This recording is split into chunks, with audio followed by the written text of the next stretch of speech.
नमस्कार दोस्तों, आप सभी का स्वागत है मेरे चैनल पर। अगर आपको मेरी वीडियो पसंद आई हो तो लाइक एंड सब्सक्राइब ज़रूर करें। चलिए शुरू करते हैं। छत्रपति शिवाजी महाराज का जीवन भारतीय इतिहास में साहस, रणनीति और स्वाभिमान की एक अद्भुत गाथा के रूप में जाना जाता है। उनका जन्म 19 फरवरी 1630 को शिवनेरी दुर्ग में हुआ था। उनके पिता शाहाजी भोसले एक महान सेनापति थे और माता जीजाबाई धर्मपरायण, साहसी और संस्कारों से परिपूर्ण महिला थीं। बचपन से ही शिवाजी के मन में स्वराज्य की भावना जागृत हो गई थी, जिसका श्रेय उनकी माता और गुरु समर्थ रामदास को जाता है। जीजाबाई उन्हें रामायण और महाभारत की वीर गाथाएं सुनाया करती थीं, जिससे उनके भीतर अन्याय के खिलाफ लड़ने का साहस और धर्म की रक्षा का संकल्प पैदा हुआ।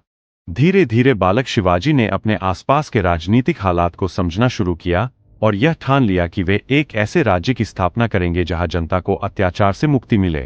युवावस्था में प्रवेश करते ही शिवाजी ने अपने साथियों के साथ मिलकर छोटे छोटे किलों पर अधिकार करना शुरू किया। उन्होंने सबसे पहले तोरना किले को जीतकर अपने स्वराज्य की नींव रखी। इसके बाद उन्होंने पुरंदर, राजगढ़ और सिंहगढ़ जैसे महत्वपूर्ण किलों पर कब्जा किया। उनकी रणनीति पारंपरिक युद्ध पद्धतियों से अलग थी, जिसे गुरिल्ला युद्ध नीति कहा जाता है। इस युद्ध शैली में वे छोटी छोटी टुकड़ियों के साथ अचानक हमला करते और दुश्मन को संभलने का मौका नहीं देते थे। उनकी यह रणनीति बेहद प्रभावी साबित हुई और उन्होंने कम संसाधनों के बावजूद बड़े बड़े शत्रुओं को पराजित किया। शिवाजी महाराज की बढ़ती शक्ति से बीजापुर और मुगल साम्राज्य दोनों ही चिंतित हो उठे। बीजापुर के सुल्तान ने उन्हें रोकने के लिए अपने सेनापति अफजल खान को भेजा। अफजल खान एक शक्तिशाली और चालाक योद्धा था, लेकिन शिवाजी ने अपनी बुद्धिमत्ता और सावधानी से उसे परास्त कर दिया। प्रतापगढ़ के किले के पास हुई इस मुलाकात में अफजल खान ने धोखे से शिवाजी पर हमला करने की कोशिश की, लेकिन शिवाजी पहले से ही सतर्क थे और उन्होंने अपनी वाघंक से उसका अंत कर दिया। इस घटना ने शिवाजी की ख्याति को और अधिक बढ़ा दिया और वे एक महान योद्धा के रूप में प्रसिद्ध हो गए।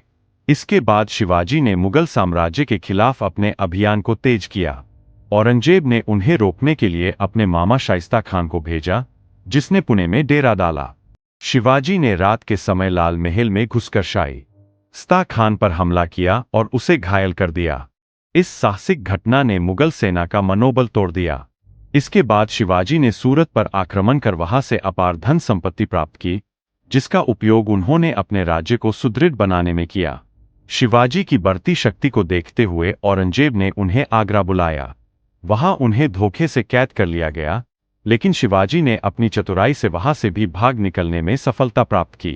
उन्होंने खुद को फलों की टोकरी में छिपाकर आगरा से निकलने की योजना बनाई, जो सफल रही। इस घटना ने उनकी बुद्धिमत्ता और साहस को एक बार फिर साबित किया। आगरा से लौटने के बाद शिवाजी ने अपने राज्य के विस्तार और सुदृढ़ीकरण पर ध्यान दिया। उन्होंने प्रशासनिक व्यवस्था को मजबूत किया और एक सक्षम शासन प्रणाली स्थापित की। उन्होंने 8 मंत्रियों की एक परिषद बनाई, जिसे अष्टप्रधान मंडल कहा जाता था।